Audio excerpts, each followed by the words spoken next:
Bloomington, Indiana, June 3, 2011. Lauren Spierer appears on surveillance cameras 4 separate times that night. 4 times.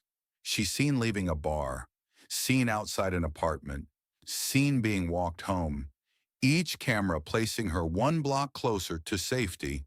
Then the footage ends, 1 block from her apartment. Lauren Spierer was never seen again, and 3 people who were with her that night have never fully explained what happened. Please subscribe and turn on notifications so you don't miss the next case.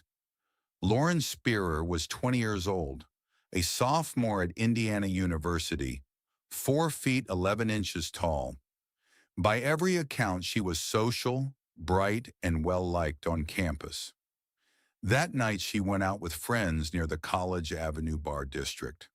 What happened over the next several hours would be captured, piece by piece, on surveillance cameras across the neighborhood. And then it wouldn't be. The verified timeline of Lauren's final night looks like this. At 12:30 a.m., witnesses report Lauren leaving her apartment with a friend. They head to a nearby apartment where she meets up with Corey Rossman. At 1:46 a.m., surveillance cameras capture Lauren entering Kilroy's sports bar. This is confirmed footage. At 2:27 a.m., she is seen on camera exiting Kilroy's with Rossman. She has left her cell phone and shoes behind at the bar. She had taken them off on the sand-covered patio earlier in the night. Witnesses describe her as visibly intoxicated.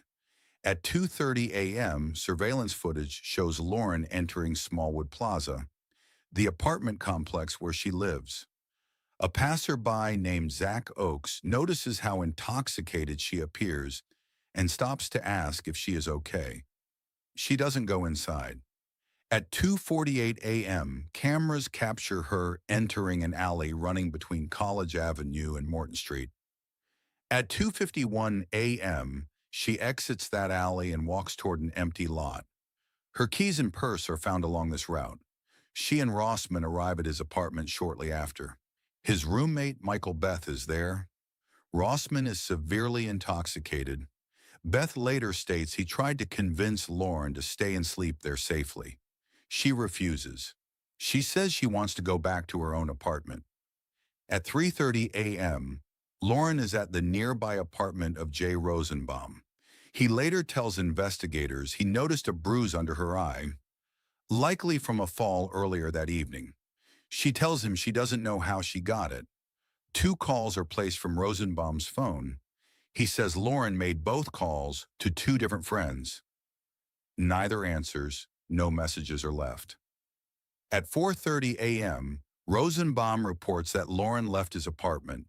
She was last seen at the intersection of 11th Street and College Avenue, headed south. She was barefoot.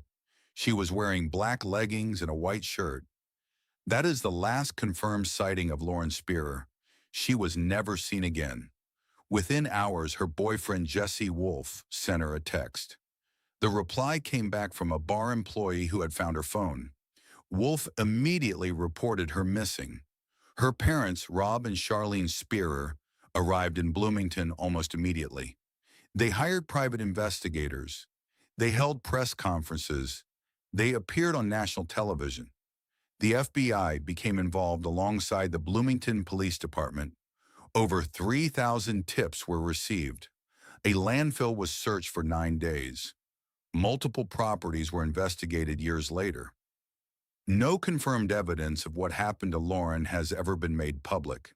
3 men spent time with Lauren in the final hours of her night: Corey Rossman, Jay Rosenbaum, and Michael Beth. All 3 were questioned extensively. All 3 retained attorneys. In June 2013, Lauren's parents filed a civil lawsuit against all 3, alleging negligence on the night of her disappearance. The lawsuit was eventually settled. No criminal charges have ever been filed. No one has ever been named an official suspect. Lauren Spierer's case remains one of the most haunting unsolved disappearances in Indiana history, not because there were no witnesses, but because there were several, and the answers never came. No body has ever been found. No arrests have ever been made. The case remains open. She was 20 years old.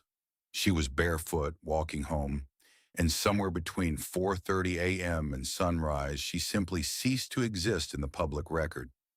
If you have any information about the disappearance of Lauren Spierer, contact the Bloomington Police Department at 812-339-4477. Whether this is your first time with our videos or a repeat viewer, remember to like, subscribe, and turn on notifications at Unanswered Evidence. This helps us to keep bringing you new content weekly.